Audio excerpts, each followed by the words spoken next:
안녕하세요. 제주도 이주 컨설팅 전문 다운부동산 다운건설 대표 최재헌입니다. 지난 시간에는요, 제주 제공항의 객관적인 현재 상황을 살펴봤고요. 저희 개인적인 의견도 한번 말씀을 드려봤습니다. 현재 제주 제2공항이 어떻게 진행되고 있는지 궁금하시다면요, 위쪽을 클릭하셔서 시청하시면 되겠습니다.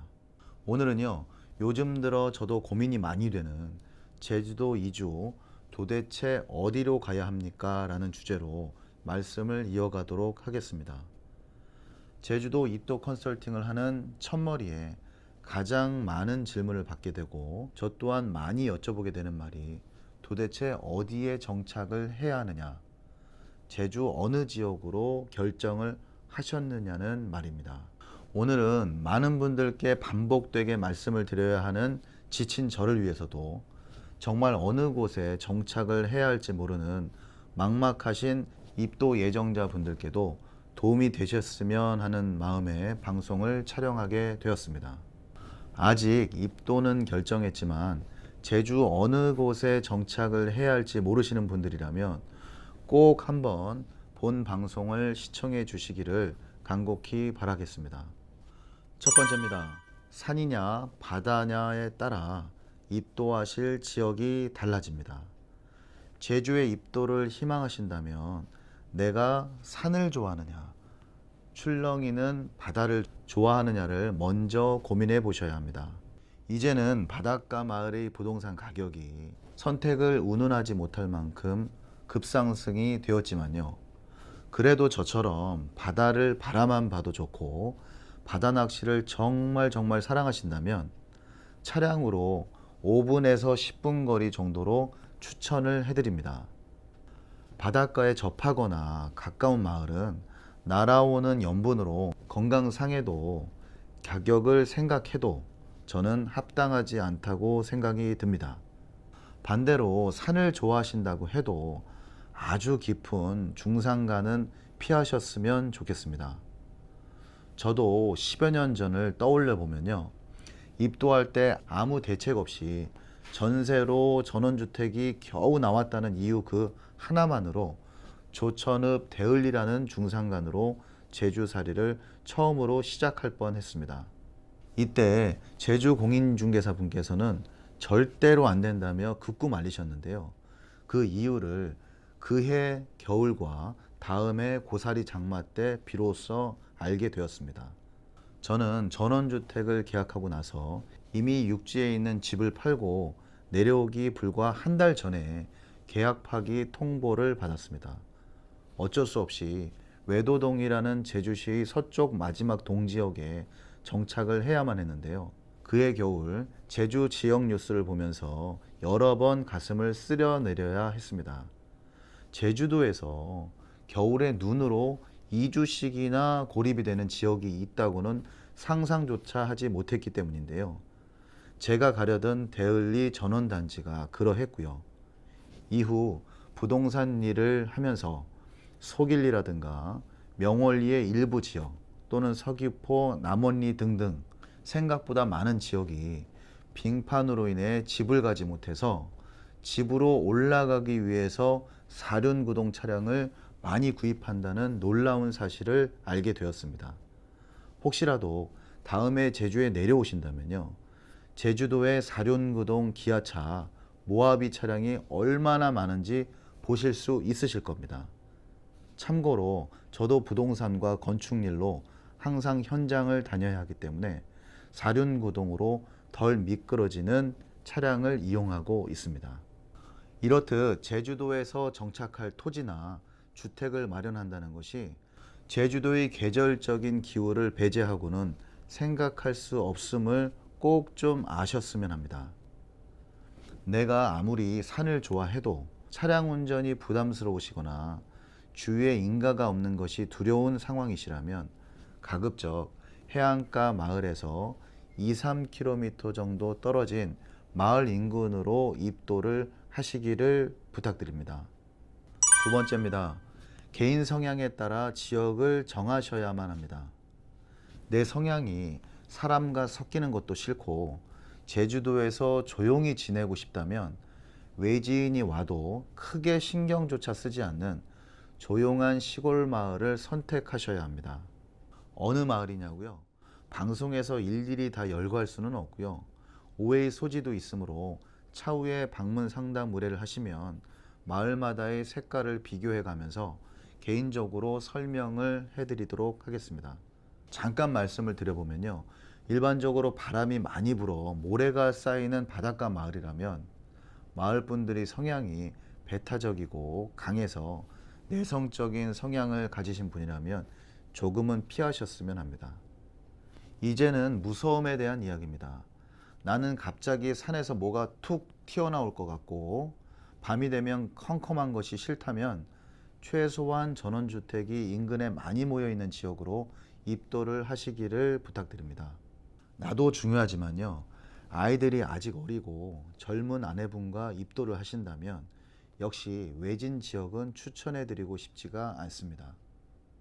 저희 경우처럼 육지에 갑자기 일이 생겨서 혼자 불쑥 올라갈 일이 생긴다면 가족들은 캄캄한 밤마다 무서움에 떨고 있을 것을 생각해 보시란 말씀입니다.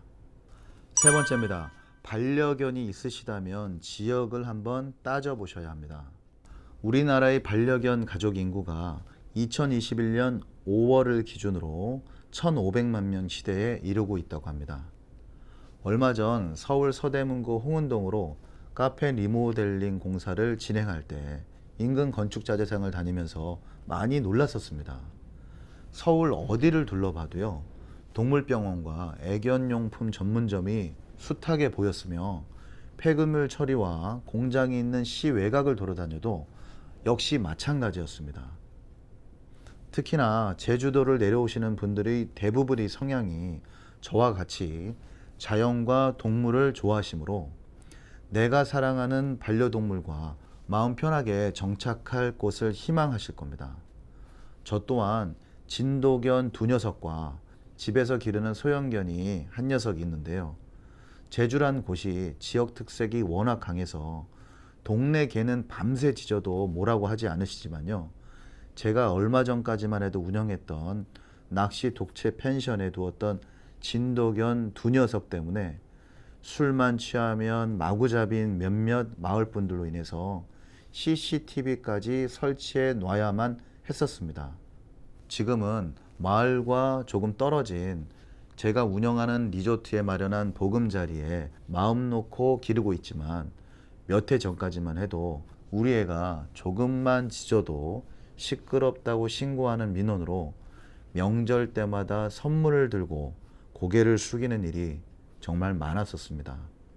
저는 이것이 10년을 넘게 살아도 겪고 있는 현재 진행형이라는 말씀을 꼭 드리고 싶었습니다.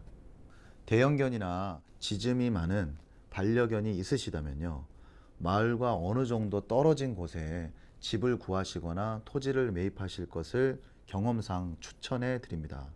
9년 전에는요, 유기견을 9마리나 기르던 착하던 부동산 동료가 농약을 묻힌 생고기를 던져준 이웃 할머니 때문에 7마리나 죽고 경찰에 고발과 TV 방송까지 의뢰했지만 결국 블랙박스에 찍힌 영상을 보고도 또한 집에서 같은 농약병이 발견이 되었음에도 불구하고 아무 일도 아닌 것처럼 부혐의 사건이 된 것을 저는 아직도 생생히 기억하고 있습니다. 만약에 사랑하는 반려견과 함께 입도를 희망하시는 시청자분들이 계시다면요, 마을마다의 지역색도 따져보시고 이웃의 성향도 꼭 고려하셔야 한다고 조심스럽게 말씀을 드리겠습니다. 네 번째입니다. 곤충과 벌레, 양서류, 파충류가 정말 싫으시다면 토지나 집을 잘 선택하셔야 합니다. 예전 방송 때 물통자리를 언급했던 적이 있습니다. 물이 집 주변에 계속해서 솟고 또는 고인다면 풍수적으로도 당연히 좋지 않겠지만요, 벌레나 파충류들의 유해 생물이 꼬일 수밖에 없는 경우입니다. 제가 처음으로 살았던 제주도 전원주택에서도 동지역임에도 불구하고 바로 옆에 상습 침수구역이 있었기 때문에 해가 질 때마다 떼모기와 싸워야 했고요.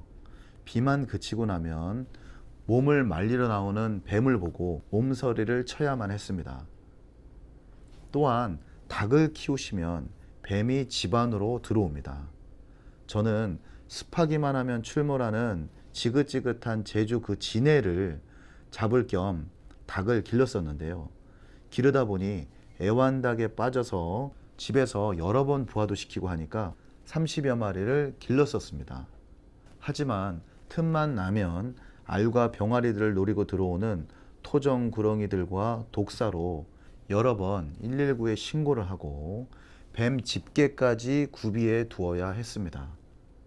작년에는요, 중국 동포라고 하시면서 애월읍 광령리에 있는 전원주택을 거래해달라고 의뢰를 하셔서 일정을 잡고 그 집에 임장 활동을 가보니까요, 정원에 연못이 이렇게 있고 집 뒤쪽에는 산과 바로 붙은 절벽이 그대로 집으로 노출이 되어 있었습니다.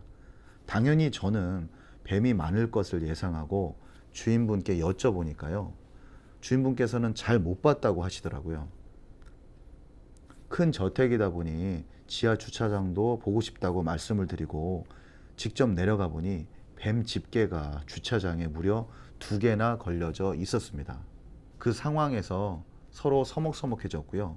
저는 그 집을 광고하거나 어떤 분에게 소개하지 않았었습니다. 그 이후에 다른 부동산 방송에서 촬영이 되어 그 방송을 보고 거래된 사실을 알게 되었습니다.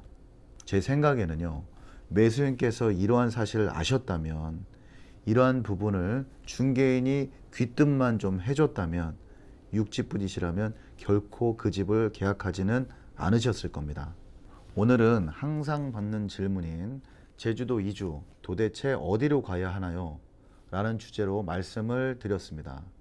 조금은 과장된 부분이 있겠다고 생각하시는 분들도 계시겠지만요, 지극히 직접 겪었던 사실만 전달을 해드렸으니까요, 판단은 시청자분들께서 해주셨으면 좋겠습니다. 요즘 대표님은 부동산 중개를 안 하시나 봐요 라고 여쭤보는 분들이 종종 계신데요, 이렇게 말씀을 드리고 싶었습니다. 제가 건축이나 조경을 한다고 부동산 중개를 소홀히 하는 것이 아니고요, 매수자분 입장에서 여러 가지를 계속해서 고려하다 보니 좋은 물건도 별로 없고 따질 것도 많아서 저도 물건을 찾기가 점점 힘들어진다고 말입니다. 그래도 저는 신념을 가지고 부동산 중개에도 최선을 다하고 있으니 매도인이나 매수인 분들도 의뢰를 해주시면 성실히 중개하도록 하겠습니다. 마지막으로 이런 분들은 전화 상담이나 방문을 하지 말아 주십시오. 시세에는 턱없는 금액을 제시하시고 많은 보수를 받으면 수수료를 더 주겠다는 분들 말입니다. 저는 떳떳하게 중개하고 싶어서 지금처럼 숙박업을 하고 건축 쪽의 노가다를 선택한 것입니다. 돈을 많이 버는 길을 원했다면 얼마든지 지금이라도 벌 수 있다고 말입니다. 앞으로 가온 방송에는 나도 생각하고 남도 생각하는 인생의 모토를 가진 매너 있는 분들만 시청해 주셨으면 합니다. 긴 시간 시청해 주셔서 대단히 감사드립니다. 구독, 좋아요 부탁드리겠습니다.